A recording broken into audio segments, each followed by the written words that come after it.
This week's case is about a man that went on a 5-decade search looking or trying to figure out what happened to his father. He did find him, but the results weren't what they were expecting. So, let's get started.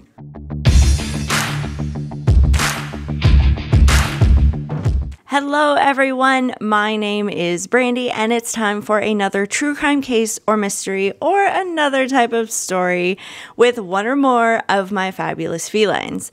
They all just ate breakfast, so they might be trickling in as we do this video. If you are a returning subscriber, welcome back my feline friends, and a big shout out to my feline fans for helping to support this channel.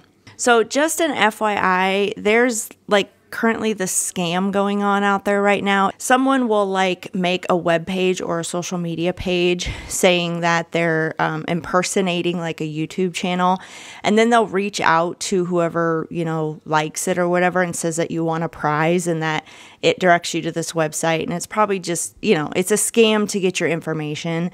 So I just want to let you know that I always list my social media. And I don't have a true crime and felines page. It's the Canceller Kitty page. I don't have an official true crime web page or a true crime social media. I'll let you know if I ever do that, but for right now, I don't have one.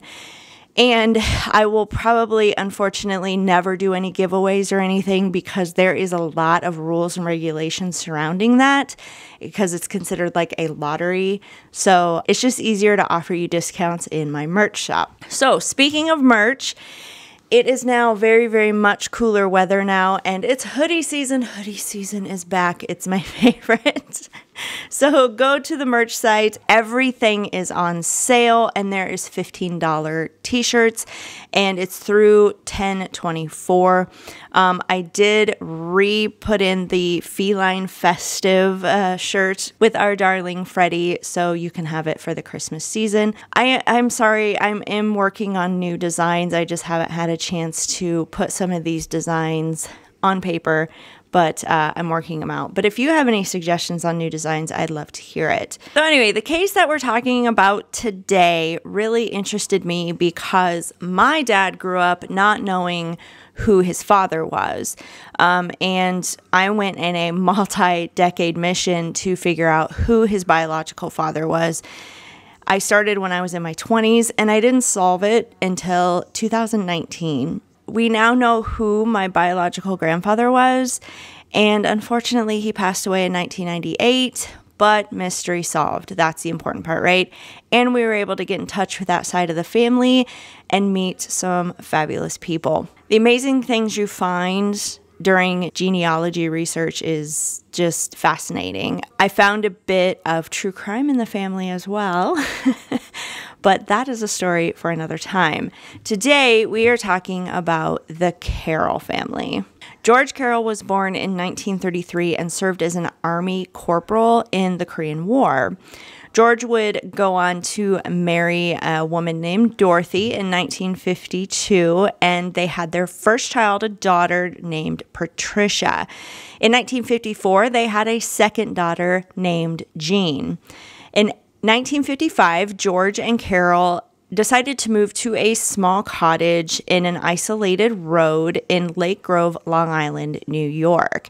Now, in 1957, they had a son, Stephen, and in 1961, their final son, Michael, was born. Now, the family seemed happy. It all was normal about until 1961, as the story goes. On that day, in 1961, George just vanished. He disappeared. The kids didn't know what happened to him. The children, who were 10 years old, 8 years old, 5 years old, and just 8 months old at the time, they were told by their mother that, George just went out for cigarettes and never came back. That age-old story. Now, at the time, it was a little odd because there was some work being done on the cottage, and they were kind of expanding it because of their family, and they were putting in a foundation and a basement and everything. So it would be just odd that George would just up and run off during that time. George also did not take any personal belongings with him either, which they always found to be odd. Now, not too long after George's disappearance, I couldn't get details, but I'm guessing it's like months after George's disappearance, Dorothy moved in a man named Richard Duress and eventually married him. Now, Richard was a handyman who helped work on the house when George disappeared. So, yeah. Dorothy and Richard would end up having another son together, so the children had a half sibling. Dorothy would never report George missing, nor did she ever attempt to, go find him. Michael, the youngest son, stated later that his mother marrying Richard wasn't a good deal. Now, he didn't elaborate on why it wasn't good, but it may have been like the relationship was a bit chaotic from what I read. And of course, getting a new step parent, especially that quickly after, your father walks out on you, usually doesn't sit well with children either. So while the children are growing up without their dad, they obviously were curious and would ask their mom questions throughout the years from time to time. But they never got any answers from anyone, including their mother. The children were told that, he just left the family and that he never came back, and were just told to stop talking about him because he was no longer important. The children just over the years just kind of learned to stop talking and stop asking about him because they weren't getting any answers anyway. And they kind of just resigned to the fact that maybe they would never know what happened to their father. So the family and life continued without George. But obviously this would affect the children. I mean, if you've ever had a parent walk out on you, you can't help but interflect with that of, what did I do wrong? Is this my fault? Why would he abandon us? I thought he loved us. So the children were growing up with some, issues. Now, through the years, there were rumors and speculation, of course, that would go around. Some stated that he just went back to Korea, maybe, or maybe he had PTSD and it was so bad that he just couldn't take being around a lot of people like his family, or that he just didn't want to be around his family anymore. So after all, George was in his late 20s when he supposedly disappeared. So maybe he decided being married and having 4 children that young just wasn't for him, and he skedaddled out of there. Now, somewhere along the way, Michael stated that a family lore started that George was buried in the basement of the house. And he recalled that lore came out one day when all the kids were just talking and just kind of stated, construction was going on in the house at the time. He could have been buried under the concrete. It started out as a joke. And then, as time goes on, it just becomes this family lore that George is buried in the basement. By the early 1980s, 20 years after George's disappearance, things weren't so happy in the Carroll household anymore. Well, the Duress household now. Dorothy had thrown Richard out of the house after she suspected that he was cheating on her. By 1983, Dorothy and Richard had divorced. Dorothy stayed in the house and Richard just moved on. Now, years later, Richard would go on to marry a woman in Florida, and they then had gotten divorced, and the woman actually took out a restraining order on him.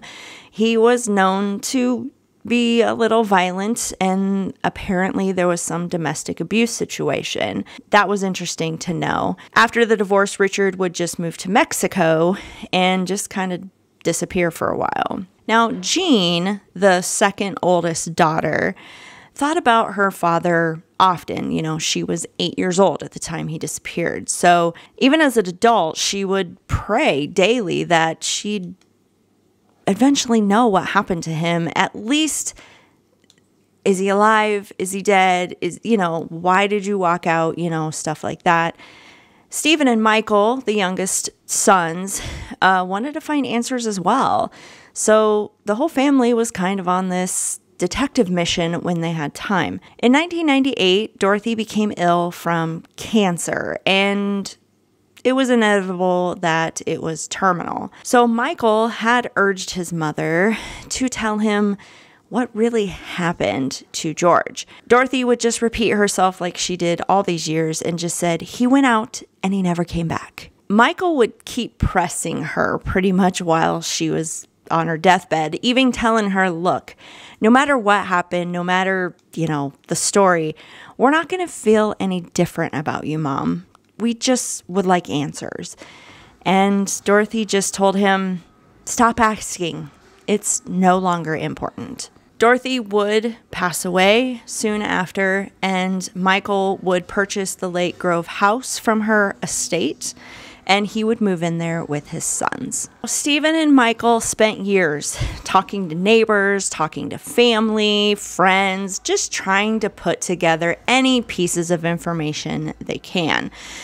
They even got desperate and contacted a psychic. The psychic would show up at the house, and they would go downstairs and said they felt something and pointed to a spot underneath the concrete in the basement and said, your father's right there. And he was killed by a blow to the head. Now, Michael, he was more on the science side of things. Like, he didn't necessarily believe in psychics and paranormal and stuff, but like I said, he was desperate, so he was willing to go to any lengths at this point. So Michael reached out to paranormal investigators. They came over to the house and did some investigating and said that they found evidence of energy in the basement as well. And so that was enough to convince Michael that maybe this family lore wasn't so out of... That's Boo's tail, by the way. Sorry. Maybe this family lore wasn't so made up after all. So Michael started digging in his basement. Now, by this point, Michael, he is 50 years old, and he had two sons of his own named Michael Jr. and Christopher.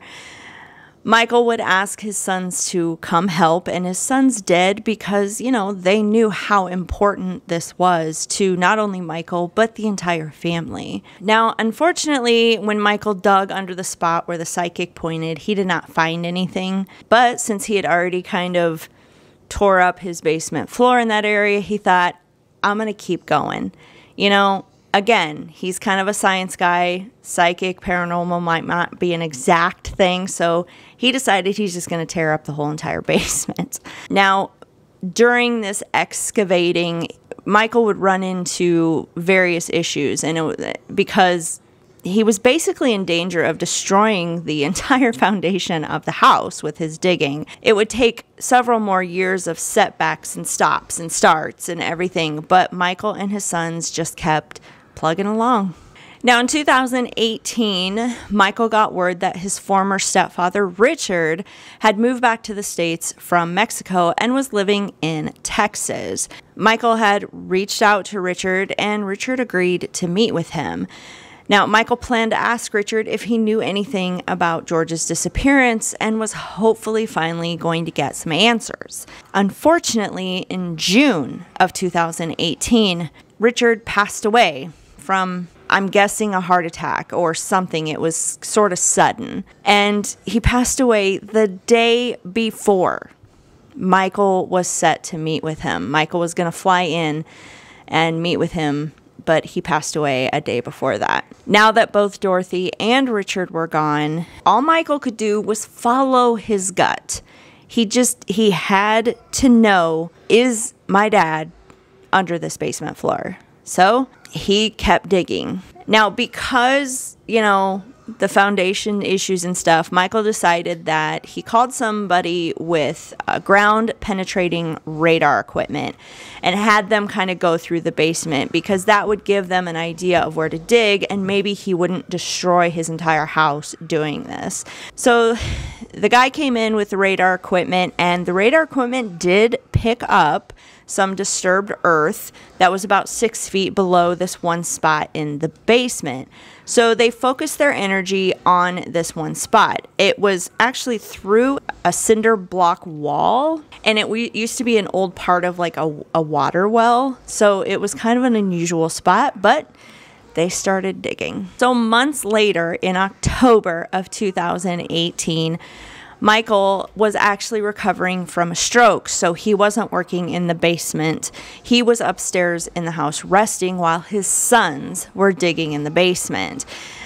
The work stopped. Michael heard them stop digging, thought they were just coming up for a break, when his sons appeared at the doorway and said, "Dad, there's something you should see." So Michael, who was in a fragile state, slowly made his way to the basement and follows his sons to a hole that they've been digging where that ground penetrating radar found something. In the hole was a skeleton, and Michael felt a calming peace wash over him. So Michael picked up the phone and he called the police, and he said, "I believe I finally found my father buried in the basement." Probably going to be my dad. Probably. I don't know that right now. If it is, all I can tell you is it's the happiest day of my life because I've always felt that he deserved better. So authorities and forensics arrived on the scene and would carefully, remove the skeleton. The police noticed that in the skull there was a fractured piece that could have been the result of blunt force trauma, what everyone suspected and what the psychic said. However, the coroner did state the skull could have just collapsed due to, being buried for almost 60 years. So it couldn't be this is what killed George. However, George's death was ruled a homicide because, he was purposely buried in that spot in the basement. It's not like he fell over from a heart attack and then all this concrete and everything got on top of him and he got buried by accident. That was impossible. So somebody did this to him. And Michael was pretty sure, he knew this was his father. Who else could it be, right? But the DNA testing was done and the wait was agonizing because it took a while. Finally, Michael got the call. It was determined the skeleton was in fact his missing father, George Carroll. So since George's death was ruled a homicide, an investigation was opened. During this investigation, authorities discovered something interesting. Now, remember, all the children believed that George disappeared in 1961 when Michael was only 8 months old. However, police were able to find a negligence lawsuit that George was a part of in 1963 that he testified in. The negligence lawsuit was about a swing set that George had put up, and it toppled over, hurting his 4-year-old niece at the time. This lawsuit, though, was not believed to be part of his death or have anything to do with his death. But it was interesting to know that George did not disappear in 1961. He disappeared in 1963. Even Patricia and Jean, the oldest daughters, who were now 11 and 9 when George disappeared, swore it was 1961. Or anyway, that's what they were told. But they believed that, the little information they did get when they asked their mother and the family, they were told different things, like, he disappeared in 1961. That's the last time I saw your father. And it was to maybe confuse them. So if the culprits responsible for George's homicide did ever face justice, the children wouldn't be much help because they couldn't remember the timeline correctly. So once the DNA results came back and it was determined that this skeleton was George Carroll, he was laid to rest at the Calverton National Cemetery with honors as a war veteran. There was approximately 50 people who showed up to the service to say their final farewells. A friend and fellow Korean War vet of George's actually passed around a never-seen-before picture where it showed George riding in a military vehicle with none other Marilyn Monroe. So the children were able to lay their father to rest in a proper burial with the proper honors. And on his grave inscription, they put, "Never left." The children are glad that their father was found, but the truth of what really happened that day in 1963, not 1961, still eludes them. Some of us believe that we were, abandoned at one point, that this could mean something else, and that, he was always here. And it's kind of comforting after all this time and the suspicions and, looking and trying to locate him after nearly 60 years, that the family can now, rest assured that we can give him a proper memorial. And if it is your father, you have no idea who may have done this? I do. Michael has suspected both his mother and Richard may have something to do with his father's death, or at least knew about it. But he's stated he's just trying to avoid pointing fingers because it won't do no good. They're gone. Instead, Michael takes comfort in the fact that their father didn't abandon them all those years ago, like they've been told. And that is enough to end years of torment that they put themselves through. Michael is also happy he's done digging after all these years, and that his dad is finally free and out of that crappy hole in the basement. Michael went on to say, regarding finding justice for his father, there will be no justice. The justice happened when we dug him up because we interrupted the perfect crime. They almost got away with this. He doesn't go on to elaborate who they are. Oh my God, the emotions in this case. I cannot imagine going through something like this. Not only finding your father who you thought abandoned you, but then suspecting that your mother or your stepfather may have knew about it, or worst case had something to do with it. It just blows the mind. I mean, when I found out that day that I found my biological grandfather and I was able to tell my father who his father was a very emotional day. But his father, it wasn't about that his father walked out on him or anything like that. It was just that the marriage between my grandmother and him just didn't work out, and we don't know what our grandmother told him, but our grandmother would never tell my dad who his father was. So when we finally figured that out, it was a very emotional day. But this just takes this thing to a whole new level. Thinking that your father walked out on you, and then finding that he never did leave, that he was killed and buried in the basement and in the house the entire time. It's just mind-blowing. I just can't imagine. But what do you think happened? Did Dorothy want her husband gone so she could be with Richard? Maybe they started an affair while Richard was working on the house. It happens. Wasn't an accident, and Richard or another worker just covered it up? Or, did Dorothy do it? And who knows? So let me know what you think in the comments down below. It's just, I wanted to cover this story because I didn't see that it was covered a lot on YouTube, and it's just an amazing, amazing story. So let me know your thoughts, and thank you, everyone. I will see you in the next video, and thank you for being patient with me as my schedule is all just... I added lighting back into my camera setting, so I hope that's better as well, because, yeah, new computer, new everything, I have to reset up the settings. So hopefully this is getting better as we go along again. So thank you, guys, and I will see you next time. Bye!